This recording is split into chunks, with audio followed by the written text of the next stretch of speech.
கட்சியின் கோவை மாவட்ட குழு உறுப்பினரும் கலை இலக்கிய பேரமன்றத்தின் தலைவர் அவர்களும் எங்காபுரம் முன்னாள் மாமன்ற உறுப்பினருமான அருமை தோழர் புருஷோத்தம் அவர்கள் சிறப்புரையாற்றுவார். இந்திய கம்யூனிஸ்ட் கட்சியுடைய 100ஆண்டு விழாவை நல்லகண்ண ஐயாவுக்கு 100 வயது பிறந்துச்சு. கம்யூனிஸ்ட் கட்சி என்னைக்கு தொடங்கினாங்களோ அன்னைக்கு நல்லக்கண்ணும் பிறந்திருக்காங்க. அதான் வரலாற்றில் ஒரு சிறப்பான விஷயம். அதனால்தான் கம்யூனிஸ்ட் கட்சி 100ஆண்டு கொண்டாடும் போது நல்லக்கண்ணு அவருடைய 100ஆண்டையும் இணைத்து கொண்டாட வேண்டும் என்று கட்சி வழிகாட்டுச்சு. முதலமைச்சர் ஸ்டாலின், வைகோ, பாலகிருஷ்ணன், ஜவஹர்லா, இந்த மாதிரி தலைவர்கள் எல்லாரும் வந்து அவருக்கு அன்னைக்கு மக்கள் நீதி மையத்தினுடைய தலைவரும் மாபெரும் கலைஞரான கமலஹாசன் அவரும் வந்து அவருக்கு வாழ்த்து தெரிவித்தார். நிறைய பேர் அவருக்கு வந்து வீடுகளில் வந்து சிவகார்த்திகேயன் கூட அவர் வீடுகளே போய் அவருக்கு அந்த வாழ்த்து தெரிவித்து வழங்கினார். ஏன் அதெல்லாம் அவருக்கு சிறப்பு. எத்தனையோ பேர் இருக்கிறாங்க. சிறப்பு என்று பார்த்தா அவர் வாழ்க்கையை 17 வயதில் இருந்து அவர் முதலில் மகாத்மா காந்தி ஒத்துழையாமை என்ற அந்த இயக்கத்தை முன்னெடுப்பது எடுத்து 1942 வெள்ளையில் வெளியேறி என்று அறிவித்த உடனே மாணவர்கள் எல்லாம் படிக்கிறத விட்டுட்டு கல்லூரி விட்டுட்டு வெளியே வாங்கிவிட்டார் காந்தி. பேச கேட்டு அண்ணாமலை பல்கலைக்கழகத்தில் இன்டர்மீடியட் படிக்க போனது காந்தி அழைச்சதுனால அவர் காலேஜை விட்டுட்டு வெளியே வந்து போராட்டத்தில் பங்கெடுத்து கைதாங்க. வயது 17 தான். அந்த 17 வயதுங்கிறதுனால அவர் மேல வழக்கு இல்லை. ஆனால் அவர் கைது செய்யப்பட்டு விடுவிக்கப்பட்டு விட்டார். அதுக்கப்புறம் எல்லா போராட்டங்களிலும் தொடர்ச்சியாக பங்கெடுத்துக் கொண்டார். அந்த போராட்டங்களில் பங்கெடுத்துக் கொண்டு இந்தியா விடுதலை பெற்ற அந்த காலத்தில் கம்யூனிஸ்ட் கட்சி இந்திய விடுதலை என்பது முதலாளிகளுக்கான விடுதலையா இருக்கு, ஏழை மக்களுக்கான விடுதலையா, விவசாயிகளுக்கான விடுதலையா, தொழிலாளிக்கான விடுதலையா என்று இல்லை. கம்யூனிஸ்ட் கட்சி அந்த விடுதலை ஏற்று தெரியாது. எப்படி விடுதலை ஏற்கலையும் அது மாதிரி கம்யூனிஸ்ட் கட்சியும் நம்மளுக்கு விடுதலை ஏற்று. அதன் காரணம் கம்யூனிஸ்ட் கட்சி தடை செய்யப்பட்டது. தடை செய்யப்பட்டத உடனே கம்யூனிஸ்ட் கட்சியெல்லாம் போய் படிக்க முடியாதுல்ல. தடை செஞ்சிருந்தாலும் தலைமறைவா இருந்து போலீஸ்க்கு சிக்காம இருந்து கட்சிக்கு வேலை செய்யும். சுதந்திரமான காலத்தில் ரேஷன் கடை இல்லை. இல்லை தமிழ்நாட்டில் ரேஷன் கடை வந்து 1967 ரேஷன் கடை வந்து கோயம்புத்தூர்ல முதல் ரேஷன் கடைன்னு பார்த்தா கோயம்புத்தூர் மத்திய கூட்டுறவு சங்கம்னு ஒன்று வச்சாங்க. சிந்தாமணின்னு பின்னால் அது பேர். அது சிந்திச்சிப்போ அப்ப சிந்தாமணியா இருக்கு. அந்த சிந்தாமணிக்கு முன்னால் இருந்த அந்த மத்திய கூட்டுறவு பண்டக சாலை தான் முதல் ரேஷன் கடையில திறந்து நமக்கெல்லாம் வந்து ஒரு புஸ்தகம் கொடுத்தாங்க. ரேஷன் கார்டு இல்லைங்க, ஒரு புஸ்தகம். அந்த புஸ்தகத்துக்கு போய் ஒரு பையில சுற்றி சின்ன லைனா வச்சிடணும். எப்படா கடவுளப்பா அரிசி வாங்கலாம்ட்டு அரிசி கிடைக்காத காலம். அந்த காலத்துல தான் ரேஷன் கடை வந்துச்சு. அந்த சுதந்திரமான காலத்துல ரேஷன் கடை இருந்தா இல்லை. அன்னைக்கு திருநெல்வேலி ஜில்லாவில் கம்யூனிஸ்ட் கட்சி தலைமறைவாக இருந்துட்டு போலீஸுக்கு தெரியாத செயல்பட்டு அந்த ஜில்லாவில் மக்களுக்கு உணவு கொடுக்கிற ரேஷன் முறை வேண்டுகிற போராட்டத்தை துண்டறிக்கையின் மூலமா ரகசியமா பண்ணுறாங்க. மக்கள்கிட்ட ரகசியமா வீடு கொண்டு கொடுத்து நமக்கு சோறு வேணும், அதுக்கு அரிசி வேணும், அந்த அரிசி அரசாங்கம் கொடுக்கணும்னு சொல்லி பதுக்களை எதிர்க்கிற போராட்டம். நீங்கெல்லாம் மார்க்கெட் ஏரியா கூட்டிருக்கீங்க. இங்கெல்லாம் பதுக்குவாங்க. பட்ஜெட் வரும்போது பதுக்குவாங்க. பட்ஜெட் வந்ததுக்கப்புறம் உருவாக்கி வெளியிடும். இதெல்லாம் இங்கே சரக்கு தான். வியாபாரின்னா அவங்க வந்து முதலீடு போட்டு எடுத்து பத்திரமா வச்சா மறுபடியும் எல்லாம் ஏறிச்சுன்னா லாபம் கிடைக்கும் தானே. அது எல்லா காலத்திலும் இந்த நிலைமை இருந்தது. அப்ப வெள்ளக்கார சுதந்திரம் வாங்கி கொடுத்தாங்க. ஆனா நாட்டு மக்களுக்கு உணவு பிரச்சனை பெரும் பிரச்சனையா இருந்தது. அதை பதுக்கி வச்சிருக்கக்கூடிய அந்த உணவுப் பொருளை எடுத்து மக்களுக்கு விநியோகிக்கப்படணும்னு அந்த துண்டறிக்கை சொல்லிட்டாங்க. போலீஸ் ரவுண்ட் கட்டிட்டே இருக்குது. இவங்க எல்லாம் பிடிக்கணும் இந்த கம்யூனிஸ்ட். அதை மீறி ரகசியமாகவே எந்தெந்த குரோன்கள் எல்லாம் இருக்கிற அவசியம் கண்டறிஞ்சு அதை அந்த கூட்டுகளை உடச்சி எடுத்து விநியோகிச்சாங்க கம்யூனிஸ்ட். அந்த மாதிரி ஒவ்வொரு போராட்டத்தையும் மக்களுக்கு வேண்டி போராடி முன்னெடுத்ததுனால அன்னைக்கு ஒரு சம்பவம் நிகழ்ந்து போச்சு. அதுல ஒரு சின்ன வழக்காய் போச்சு. அந்த வழக்குல நல்ல பாரதண்டாயிரம் கேள்விப்பட்டிருப்பீங்க நீங்களா. கம்யூனிஸ்ட் கட்சி தலைவர் பாரதண்டாயிரம் இந்த கோயம்புத்தூர்ல 1971 73 வரைக்கும் நாடாளுமன்ற உறுப்பினராக இருந்து விமான விபத்துல அவர் இறந்து போனார். அந்த பாரதண்டாயிரம் 16 ஆண்டுகள் சிறையில் இருந்தார். அவரும் அண்ணாமலை பல்கலைக்கழகத்தில் அவரும் நல்லக்கண்ணோட அதுக்கு முன்னால படித்தவர். நல்லக்கண்ணுக்கு முன்னால படித்தவர். அவரும் முதல் குற்றவாளின்னு அதில் கைது பண்ணாங்க. இரண்டாவது குற்றவாளி மீனாட்சி நாதன் என்பவர். மூணாவது குற்றவாளி நல்லக்கண்ணு அவர்கள். நாலாவது குற்றவாளி நல்ல சிவம் அப்படின்னு ஒரு தலைவர் இருந்தார் கம்யூனிஸ்ட் கட்சியில. நல்லக்கண்ணு இந்த இடத்துல மாநிலத்தில் செயலாளராக இருந்த அதே பீரியட்ல நல்ல சிவம் அவர்கள் மார்க்சிஸ்ட் கம்யூனிஸ்ட் கட்சியினுடைய செயலாளராக தேர்வு செய்யப்பட்டார். அந்த நல்ல சிவம் அவர்கள் அந்த 4வது குற்றவாளியாக அந்த வழக்கில் சேர்க்கப்பட்டார்கள். 5வது குற்றவாளியாக இந்திய கம்யூனிஸ்ட் கட்சியினுடைய மாநில செயலாளராக இருந்த மாணிக்கம் அவர்கள் 5வது குற்றவாளி. அந்த மாணிக்கம் ஒருவருக்கு 4 ஆண்டு சிறை, நல்லசிவம் அவர்களுக்கு 6 ஆண்டு சிறை, நல்லக்கண்ணு அவர்களுக்கு 8.5 ஆண்டு கால சிறை, பாரதண்டாயிரத்துக்கு 12 ஆண்டு கால ஜெயில். ஒரு நீண்ட வரலாறை பெற்றவர்கள் கம்யூனிஸ்டுகள். அதில் நல்லக்கண்ணு போன்ற நல்லசிவம் போன்ற பாமாணிக்கம் போன்ற மீனாட்சி நாதன் போன்ற தலைவர்கள் இருந்தார்கள். அதுக்கு பின்னால் கம்யூனிஸ்ட் கட்சி சுதந்திரத்துக்கு பின்னால் தடை நீங்கி 1950க்கு பின்னால குடியரசு என்று அறிவித்த பின்னால் கம்யூனிஸ்ட் கட்சி செயல்பட்டது. 1964 63 64 சின்ன பிளவு ஏற்பட்டு மார்க்சிஸ்ட் கட்சி வந்துச்சு. அதுக்கப்புறம் மார்க்சிஸ்ட் கட்சியில் இருந்து 67 69 மார்க்சிஸ்ட் லெனினிஸ்ட் என்ற லட்சம்பாடு இயக்கம் வந்துச்சு. இன்னும் பல இயக்கங்கள் இருக்கு. ஆனால் எல்லா இயக்கங்களுக்கும் அம்மா யாருன்னா அது இந்திய கம்யூனிஸ்ட் இல்லையா. எல்லா கம்யூனிஸ்ட் கட்சிக்கும் இந்தியாவில் கம்யூனிஸ்ட் கட்சி சொல்லிக்கிற எல்லாருக்கும் அம்மா தாய் கட்சி இருப்பதால் அது இந்திய கம்யூனிஸ்ட் கட்சி. அந்த இந்திய கம்யூனிஸ்ட் கட்சி தலைவனாகிற முதல் தலைவர் மா சிங்காரவேலர். அவர் யார் தெரியுமா? அவரோட மீனவர் குடும்பத்தை சேர்ந்தவர். சென்னையில 1860ஆம் ஆண்டு படித்தவர். 1860 சென்னை சட்டக்கல்லூரியில் 1860 நான் சொல்றேன். இன்னைக்கு நீங்க கணக்கு போட்டீங்கன்னா ஒரு 164 வருஷத்துக்கு முன்னால காந்தி விட 9 வயசு மூத்தவர். மகாத்மா காந்தி விட 9 வயசு மூத்தவர். பெரியாரை விட ஒரு 10-15 வயசு மூத்தவர். அந்த சிங்காரவேலர் அவர்கள் தான் கம்யூனிஸ்ட் கட்சிக்கு என்று தோன்றதுக்கு முன்னாலேயே மெட்ராஸ்ல மதராஸ் லேபர் யூனியன் என்ற அந்த சங்கத்தை தொடங்கி, நீங்க எல்லாம் சினிமாவில் கூட சட்ட காட்சிகள் வரும். ஒரு பாலடைஞ்ச தொழிற்சாலையில சட்ட காட்சி எடுப்பாங்க. அந்த தொழிற்சாலை அன்னைக்கு பேரு Buckingham Carnatic mill, B&C mill அப்படின்னு சொல்லுவாங்க. நம்மெல்லாம் இந்த பக்கம் என்ன சொல்லணும், பிங்கிங் மில்னு சொல்லுவோம். அந்த மில்ல 10,000 தொழிலாளர்கள் வேலை செஞ்சாங்க.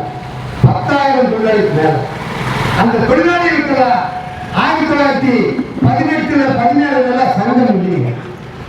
சங்கம் சேரத்துக்கு சட்டம் இல்லைங்க. தொழிற்சங்கம் வச்சுக்கிறதுக்கு நீங்க சட்டம் இருக்கு. இங்க வந்து அரிசி கடை லைன்ல ராணா இன்னைக்கு இங்க செயலாளராக இருக்கிற தொழிற்சங்க பதிவுபடி செயலாளராக இருக்காரு பாரத சிஐடி சங்கத்துக்குன்னா அதுக்கு சட்டப்படி பதிவு செஞ்சு அவங்க அதை நடத்தலாம். ஆனா 1918 சங்கம் இல்லைங்க, பதிவு பண்ற சட்டம் இல்லைங்க, விளக்கால அந்த சட்டத்தை கொடுக்கவும் இல்லைங்க.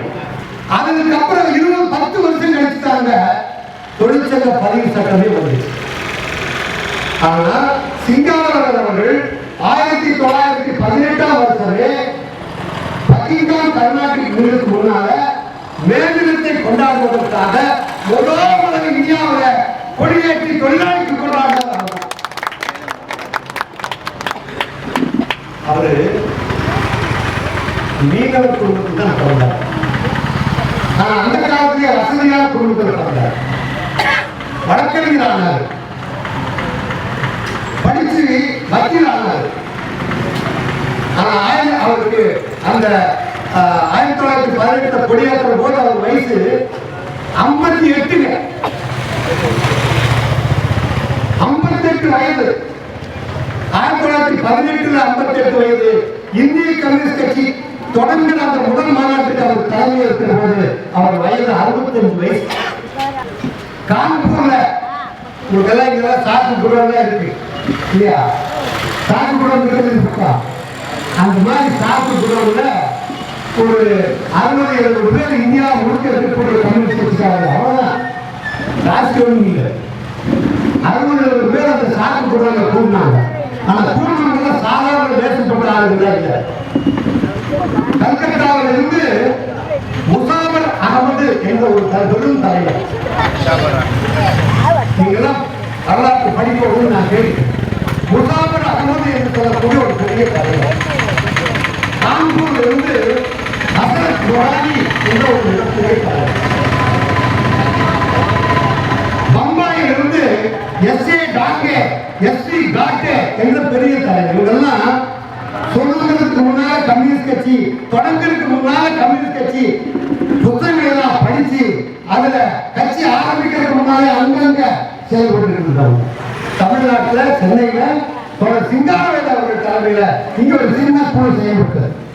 இப்ப எல்லாம் இருந்தவங்கெல்லாம் சேர்ந்து ஒரு 10 பேர் சேர்ந்து இந்த சாக்கு கூட உட்கார்ந்து என்ன ரகசியம் தான், போலீஸ் அனுமதிக்காது, பிரிட்டிஷ்கார அனுமதிக்க மாட்டான். அப்பதான் நாகூர் சதி வழக்கு சம்பந்தமாக பகத்சிங் அவர்கள் அந்த வெடிகுண்டு வீசுகிற காலம். நாடாளுமன்றத்தில் பகத்சிங் எல்லாம் நீங்க சினிமாவிலையோ அதில் இதெல்லாம் பார்த்துருப்பீங்க.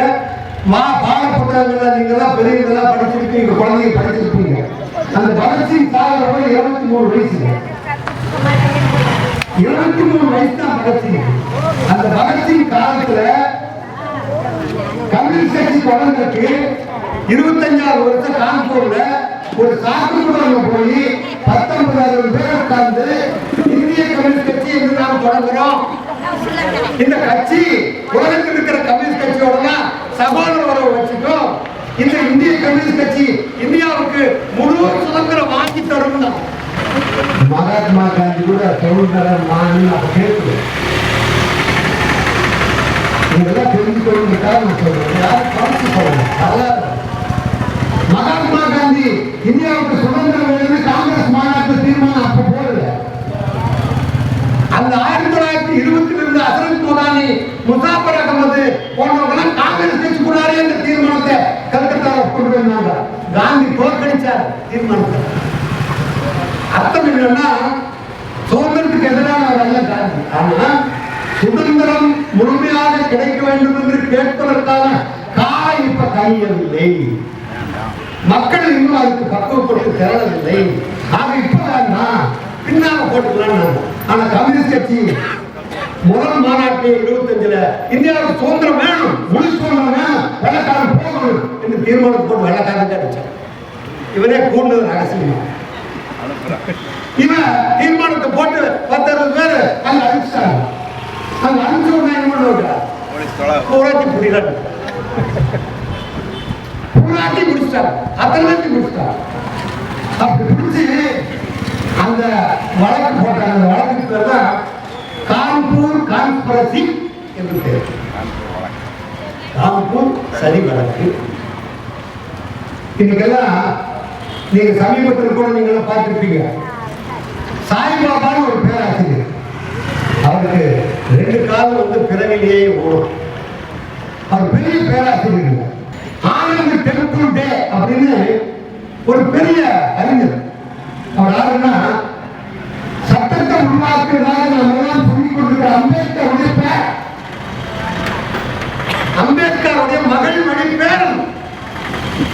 அந்த ஆனந்த் டெம்பிள் டேயும் சாய்பாபாவையும் இப்ப நேஷனல் செக்யூரிட்டி ஆக்ட் இருக்கிற NSA அந்த சட்டத்தின் கீழே கைது செஞ்சு கொண்டு போய் 7 வருஷம் ஜெயில வச்சான். ஜார்க்கண்ட் மாநிலத்தில் தமிழ்நாட்டை சேர்ந்த சாமி என்ற ஒரு பாதிரியார் அந்த மக்களுக்கான சிறு உரிமைகளுக்காக போராடினார். 84 வயசுல போய் ஜெயில வச்சான். அவருக்கு கை நடுங்கிட்டே இருக்கும். சாப்பாடு ஊட்டணும், குடிக்கிற தண்ணி கொடுத்தா டம்ளர்ல கெடுக்கிட்டு நாடு கை குடிக்க முடியாது. அவர் என்ன கேட்டாரு தெரியுமா? என் டம்ளர்ல இருந்து தண்ணி குடிக்கிறதுக்கு எனக்கு ஒரு ஸ்ட்ரா கொடுக்க சொல்லி கோர்ட்ல கேட்டார். ஒரு ஸ்ட்ரா கொடுங்க அப்படி. இந்த அரசாங்கம், எந்த அரசாங்கம்? மோடி அரசாங்கம் மறுத்து விட்டார். நீதிபதி மோடி அரசு இவங்களுக்கு எந்த வசதியும் செய்யப்படாது. அவர் ஜெயிலே செத்து போயிட்டார். அந்த ஆனந்த் டெம்பிள் அம்பேத்கர் அவர்களும் சாய்பாபா அவர்களும் சிறையில் 7 ஆண்டு காலம் இருந்து இப்பதான் ஜாமீன் வந்திருக்காங்க. அந்த சாய்பாபா அவர்கள் 2 காலம் வராது. ஏன் என்னை கண்டு பயப்படுகிறீர்கள் ஒரு புத்தகம் எழுதியிருக்கார். தயவுசெய்து எல்லாம் படிக்கணும் வாங்கி கேட்கிறேன். அந்த மாதிரி அந்த காலத்துல கான்பூர் சன்மானத்துக்கு போட்டு இந்த கம்யூனிஸ்ட் கட்சிக்காரங்க எல்லாம் தீர்மானம் போட்டு உட்கார்ந்து இருந்தாங்கல்ல, அவங்க எல்லாத்தையும் பிடிச்சி வளர்த்து பிடிச்சி கொண்டு போய் ஜெயிலுக்கு போட்டாங்க. எத்தனை வருஷம் இருக்கிறீங்க? எந்த விசாரணையும் இன்றி 1938 வரைக்கும் சிறையில் இருந்தார். எத்தனை வருஷம் ஆச்சு? 25, 26 தொடங்கி 12 ஆண்டுகள் ஒவ்வொரு தலைவரும் எல்லாம் ஜெயிலில் இருந்தாங்க. சில பேர் தப்பிச்சாங்க, ரகசியமா செயல்பட்டாங்க. அப்படிப்பட்டவர்கள் எஸ்.ஏ. டாங்கே போன்றவர்கள், வி.டி. ரணதேவன் சொல்லக்கூடிய தலைவர்கள், எஸ்.எஸ். மிராஜ்கர் என்ற தலைவர், இவங்கெல்லாம் வந்து தலைமறைவாக இருந்து கம்யூனிஸ்ட் கட்சியை வளர்த்தாங்களா? அதை விட ரொம்ப சிறப்பான விஷயம், கராச்சியை தாய் மண்ணாக கொண்ட, கராச்சியை தாய் மண்ணாக கொண்ட அமீர் ஹைதர் கான், கேள்விப்பட்டிருப்பீங்க. அமீர் ஹைதர் கான் என்பவர், அவரு தலைமறைவாகவே அந்த வழக்கு, அந்த கான்பூர் சன்மானத்திற்கு தப்பிச்சு தலைமறைவாகவே அவர் வந்து பம்பாய்க்கு வந்து, பம்பாயில் வந்து சென்னைக்கு வர்றார். சென்னையில் வந்து அப்ப கம்யூனிஸ்ட் கட்சி மெட்ராஸ்ல இல்லை. சிங்காரவர் போன்ற ஒரு தலைவர் இருந்தாங்க, கிளை அமைப்பு கட்சியெல்லாம் இல்லை. அந்த நேரத்துல அமீர் ஹைதர் கான் வந்து பம்பாயில் இருந்து சென்னைக்கு வந்து சங்கர் என்ற பெயர்ல தமிழ்நாட்டுல கம்யூனிஸ்ட் கட்சி முதல் கிளை, தமிழ்நாடு இல்ல தென்னாட்டிலேயே, தென்னிந்தியாவிலேயே. ஏன் கேட்டா கேரளாவில் கம்யூனிஸ்ட் கட்சி இல்லை, அப்ப கேரளா இல்லை, கர்நாடகா என்ற ஸ்டேட் இல்லை, ஆந்திரா என்ற ஸ்டேட் இல்லை, மதராஸ் மாகாணம் தான் நம்ம வச்சிருக்கோம். இந்த மதராஸ் மாகாணத்துல தென்னிந்தியா பூரா இருந்துச்சு. அந்த தென்னிந்தியா பூராத்துக்கு சேர்த்து கம்யூனிஸ்ட் கட்சிக்கு சிங்காரவேலர் தான் இருக்கார். அப்ப அந்த அமீர் ஹைதர் கான் தான் இங்க வந்து சென்னையில ரகசியமா உட்கார்ந்து தொழிலாளர்களிடமெல்லாம் பேசி, அச்சு தொழிலாளர்கள், பிரஸ்லேபர்கள், அச்சக தொழிலாளர்கள், ஆர்வல் தொழிலாளர்கள், பஞ்சாலை தொழிலாளர்கள், இவர்களிடமெல்லாம் பேசி அன்னைக்கு காங்கிரஸ் கட்சியில கம்யூனிஸ்ட் கொள்கைக்கு ஆதரவாக, சோசலிச கொள்கைகளுக்கு ஆதரவாக செயல்படுகிறார்கள். சமத்துவ கொள்கைகளுக்கு, எல்லோரும் சமன்ற கொள்கைக்கு பாடுபட்டு இருந்தாங்க காங்கிரஸ் கட்சியில. யாரெல்லாம்? ஜீவானந்தம், ராமமூர்த்தி, ஈஎம் சங்கரன் குறிப்பாடு, ஏ.கே. கோபாலன், இதெல்லாம் கேள்விப்பட்டிருப்பீங்க வரலாற்றில். இவங்க எல்லாம் வந்து காங்கிரஸ் கட்சி கூட இருந்தாங்க.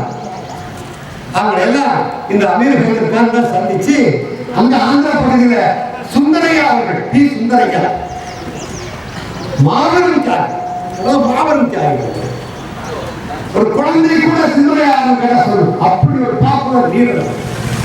பம்பாயில இந்திரா காந்தி இருக்கிறாங்க. அப்ப இந்திரா காந்தி 84 தாய். அப்ப இந்திரா காந்தி இருந்த காலத்துல பம்பாயில வந்து ஒரு இந்திய விடுதலை போராட்டத்துடைய 25வது ஆண்டு விழா என்று நான் நினைக்கிறேன். அப்படின்னா 1972 இருக்க வேண்டும். அந்த நேரத்துல பம்பாயில ஒரு விழா வச்சிருந்தாங்க. அந்த விழாவில் ஒரு அம்மாவை மேலே கேட்டாங்க. அந்த அம்மாவுக்கு அப்போ வயசு வந்து ஒரு 70 வயசு மேல இருக்கும் நான் நினைக்கிறேன். அன்னைக்கெல்லாம் வந்து நாங்கெல்லாம் பேப்பர்ல டிவியில் இல்லை, செல்போன் நியூஸ் பார்க்கலாம். அன்னைக்கெல்லாம் டிவி இல்லை, செல்போன் இல்லை, எதுவும் இல்லை. அப்பெல்லாம் பேப்பரை அதுதான் நம்ம பார்த்து இருக்கிறோம். அப்படித்தான் பேப்பர் பார்த்தா அடுத்த நாள் காலையில் பேப்பர் பார்த்தா கல்பனா ஜோஷி என்ற அந்த அம்மாவை மேலே ஏற்றி இந்திரா காந்தி கட்டி அடைச்சி ஒரு பெரிய சால்வை போட்டு அவர்களுக்கு இந்தியாவிலான சிறந்த பட்டங்களான பத்ம விபூஷன் பட்டத்தை கொடுத்தாங்க. அந்த அம்மாவோட வரலாற்றை பற்றி அன்னைக்குதான் பத்திரிகைகள் நாங்களாம் படிச்சு எனக்கு ஒரு 19 வயசு இருக்குன்னு நான் நினைக்கிறேன். அப்பதான் அந்த வரலாற்றை படிச்சோம். அந்த வரலாறு என்னன்னா, இந்தியா வந்து வெள்ளக்கார காலத்துல இன்னைக்கு பங்களாதேஷ் சொன்னாங்கல்ல, டாக்கா பங்களாதேஷ் சொன்னாலும் பாகிஸ்தான் சொன்ன அந்த பகுதியும் இந்தியா என்ற ஒரு தேசமா இருந்துச்சு. அப்ப அந்த சிட்டக்கால ஒரு துறைமுகம் பங்களாதேஷ் இருந்தது. அந்த பங்களாதேஷ் இருக்கிற அந்த துறைமுகத்துக்கு 17 வயசு பொண்ணாக இருந்த கல்பனா ஜோஷி வெளியுண்ட 2 இடத்துக்கு போய் அந்த துறைமுகத்துக்குள்ள வீசி வயசு 17 படிப்பு காலேஜில் படிச்சுட்டு இருக்கிறார் பொண்ணு. அந்த வெளியுண்டு வளர்க்கிற கைதாய் கல்பனா ஜோஷி 17 வயது ஆனாலும் அவரை சிறையில் கொண்டு போய் வச்சு அந்த அம்மாவை 12 ஆண்டுகள் கழித்து விடுதலை பண்ணார். இது நடந்தது 1932 நான் நினைக்கிறேன். அந்த அம்மா வயசு 17 வயசு 1932 குண்டு வீசி ஜெயிலுக்கு போன அந்த அம்மா இந்தியாவுடைய மகத்தான தியாகி.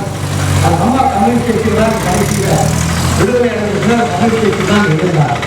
கம்யூனிஸ்ட் கட்சியுடைய மகத்தான தலைவர் பூர்ணச்சந்திரன் ஜோஷி, பிசி ஜோஷி என்ற தலைவரை கல்யாணம் முடிச்சு அவர் வாழ்ந்து மடிக்கு போனார். அவங்களால அப்படியானவங்க எல்லாம் கம்யூனிஸ்ட் கட்சிக்கு அளப்பரிய தியாகங்களை செய்துதான் இந்த நாட்டுடைய விடுதலைக்கு போராடினார்கள்.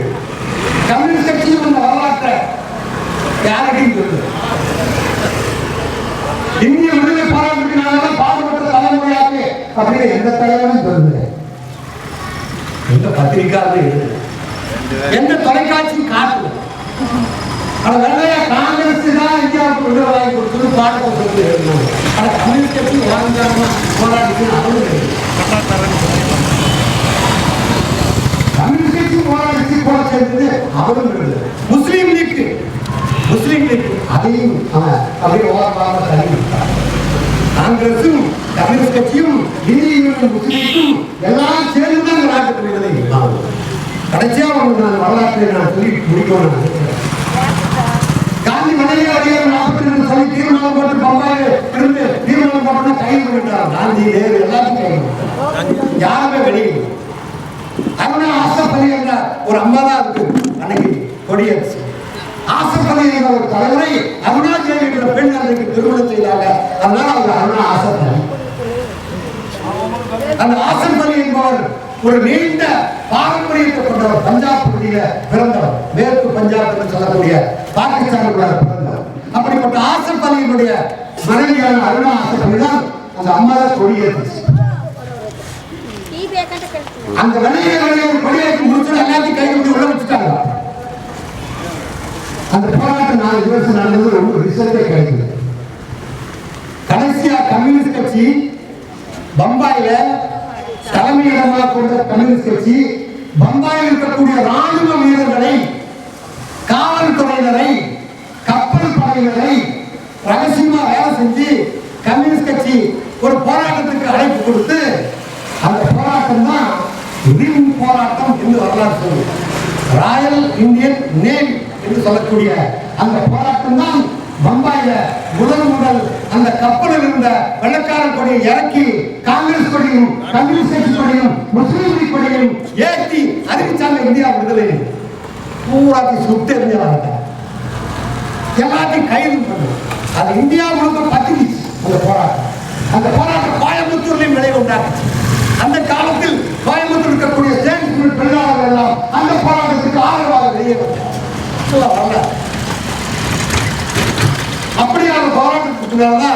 வெள்ளக்காரன் ரகசிய குறிப்பை லண்டனில் இருக்கக்கூடிய அந்த பிரைம் மினிஸ்டருக்கு எழுதணும், கடிதம் எழுதணும். அட்டி இந்த பிரதம மந்திரி எழுதணும். வின்சன் சர்ச்சில் 2வது உலக போராட்டம் முடிச்சுன்னா தோற்று போயிடுறாரு. அட்லிங்கிற ஜெயிச்சு வர்றாரு. அட்லிக்கு கடிதம் எழுதணும். இங்க இருக்கிற வைஸ்ராய், அந்த வைஸ்ராய் எழுதின கடிதத்தில் என்ன எழுதணும்னா, இதுவரைக்கும் காங்கிரஸ் கட்சி தலைமையில் போராட்டம் நடந்து அமைதியாக நடந்துச்சு. இப்போ கம்யூனிஸ்ட் கட்சி தலைமையில் அந்த போராட்டம் போயிடுமான்னு இருக்குது. அப்படி போச்சுன்னு சொன்னா பாரு, கப்பல் படைகளை ஸ்ட்ரைக் பண்ணுறாங்க, போலீஸ் ஸ்ட்ரைக் பண்ணுது. பாருங்க, காங்கிரஸ் கட்சி கம்யூனிஸ்ட் கட்சி கொடி முஸ்லீம் லீக் கொடிய கப்பலை ஏற்றிட்டான். இன்னும் நீங்க சுதந்திரம் கொடுக்காம இருந்தா நடக்காது. கடைசியில நமக்கு முதலுக்கே மோசமா போயிடும். ஆகவே இப்பவே சுதந்திரம் கொடுக்கறது நீங்க முடிவு செய்யுங்க கடிதம் எழுதினாங்க. நான் சொல்றது இப்ப நான் பேசிக்கிட்டு இருக்கும் இந்திய வரலாற்று துறையில இருக்கிற ஆவணங்கள். அந்த கடிதத்தை பார்த்து அப்படிதான் முடிவு செஞ்சார். கவர்மெண்ட் கூட்டு எப்பா நீ போய் இந்த மெட்ராஸ் தமிழ்நாட்டுக்கு போய் சரி டெல்லிக்கு போய் அங்க இருக்கிற தலைவர்களோட பேசி சுதந்திரம் கொடுக்கிறத அறிவிச்சிருக்கார். இதுதான் அந்த ராயல் இந்தியன் நேற்று போராட்டத்தில் இறுதி நிகழ்வு. அப்படிப்பட்ட வரலாற்று போராட்டத்தில் பங்கெடுத்துக் கொண்ட கம்யூனிஸ்ட் கட்சி 100 ஆண்டு வாழும். இன்னும் வாழும். கம்யூனிஸ்ட் கட்சி எப்பதான் வாழும்? இன்னைக்கு இந்திய விடுதலைக்கு ஒரு நெம கிளி போடாத கட்சி சென்ட்ரல் காங்கிரஸ். இன்னைக்கு இந்த சுதந்திர போராட்டத்துக்கு ஒரு நெம கிளி போடணும்னு சொல்ல, அதை எதுவும் செய்யாத ஒரு ஆள் இன்னைக்கு டெல்லியில தொடர்பு. அந்த கட்சியும் இந்திய விடுதலைக்கு அந்த கட்சி ஜனசங்கமா இருந்துச்சு. அதுக்குள்ள இந்து சபா இருந்தது. அந்த கட்சியும் எந்த வேலையும் செய்யுது. அந்த ஓடுகிற தலைவர்கள் தொடக்க காலத்துல வெடிகுண்டு வீசி வழக்கல அந்தமான் சிறையில் இருந்தார்கள். அதான் சாவர்கர் சொல்லிட்டு இருக்காங்க. அவரும் என்ன பண்ணாருன்னா ஒரு 10-20 மன்னிப்பு கடிதம் வைஸ்ராய்க்கு எழுதி விடுறாங்க. ஆனாலும் அதே அந்தமான் சிறையில சோழன் சிங் பாக்குனா எந்த ஒரு சீக்கிய தலைவர் கம்யூனிஸ்ட் கட்சி தலைவர் இருந்தார். எத்தனை வருஷம் தெரியுமா? அதே சிறை இந்த சாவர்கர் இருந்த அதே காலத்தில் அவரு கனடாவில் இருந்து காமகட்ட மாதிரி ஒரு கப்பல்ல ஆயுதங்கள் ரகசியமா எடுத்து வந்து குஜராத் கால்பா துறைமுகத்தில் இறக்கும் போது பிடிச்சிட்டாங்க. 1922-3 அந்தமான் சிறையில் போட்ட சோழன் சிங் பாக்குனா 1947 தான் விடுதலையானார். அவர் மன்னிப்பெழுதியே கொடுக்கல. ஆனா சாவர்கர் ஒரு 10 கடிதமாவது எழுதி விடுதலை. சுதந்திரத்துக்கு எந்த வேலையும் செய்யாத ஒரு கட்சியை நாட்டு மக்கள் போட்டாங்க. எதை சொல்லி? சாமி சொல்லி நம்ம சாமி அவங்க சாமி சாமியை பிரிச்சாங்க. நம்ம சாமி ஐயா சாமி ஐயா சாமி நம்ம சாமி ஐயா சாமி ஐயப்பன் நம்ம சாமி இல்லையா? அது நம்ம சாமி. முருகன் நம்ம சாமி இல்லையா? அது நம்ம சாமி. விநாயகர் நம்ம சாமி இல்லையா? அது நம்ம சாமி. பட்டத்தரசன் நம்ம சாமி இல்லையா? அது நம்ம சாமி. மதுரவீரன் நம்ம சாமி இல்லையா? அது நம்ம சாமி. நம்ம எத்தனை சாமி? ஆயிரக்கணக்கான சாமி. அல்லா சாமி நம்ம போட்டு இத்தனை சாமி கூப்பிடுமே. அல்லா சாமி ஒரு போட்டுமே, ஏசு சாமி ஒரு போட்டுமே, எல்லாமே நம்ம சாமி தான். அது எதுக்கு நாம இந்த சாமியை சொல்லி சண்டை பிடிக்கிறோம்? இந்த சாமியை சொல்லி சண்டை பிடிக்கிற ஆளுதான் இருக்குது. அவன் என்ன சொல்றான் பாரு, இந்த மசூதிக்குள்ளார ஒரு 500 வருஷத்துக்கு முன்னால சிவலிங்கம் இருந்தது. 1000 வருஷத்துக்கு முன்னால அங்க வந்து கிறிஸ்து சிலை இருந்தது.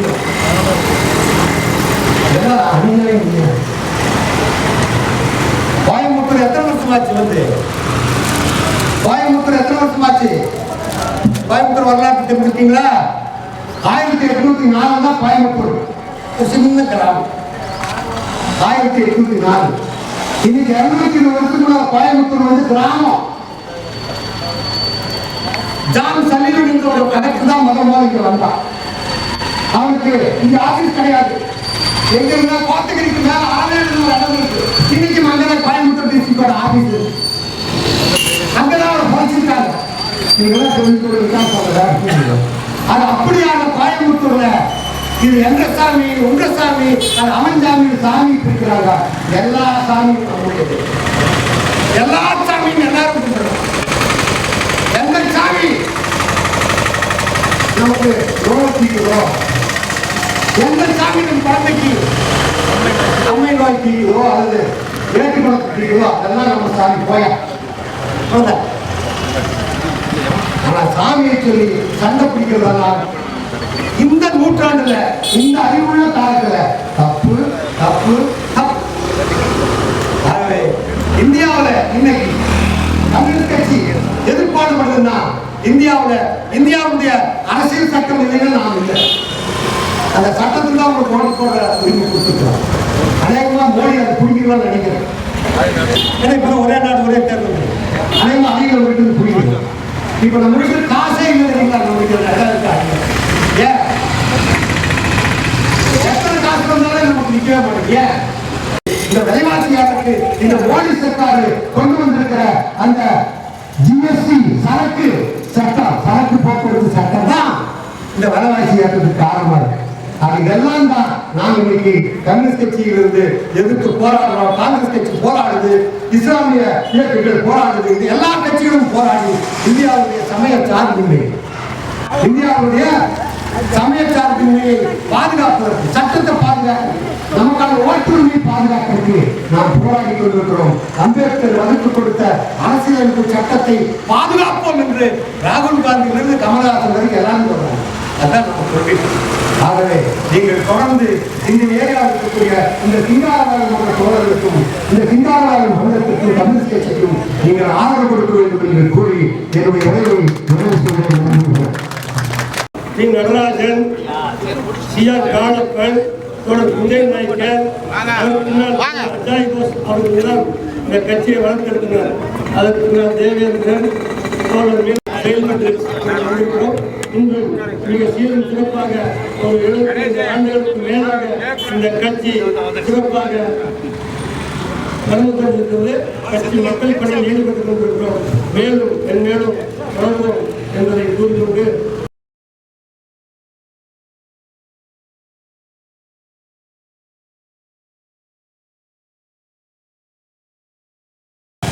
கண்டிப்பா முன்னாள் இளைஞர் பெருமன்ற செயலாளரும் கோவை மாவட்ட தலைவர் ஒருவரும் தமது அன்பு தோழருமான மணிபாரதி அவர்களுக்கு கல்லறை அமைப்பார்.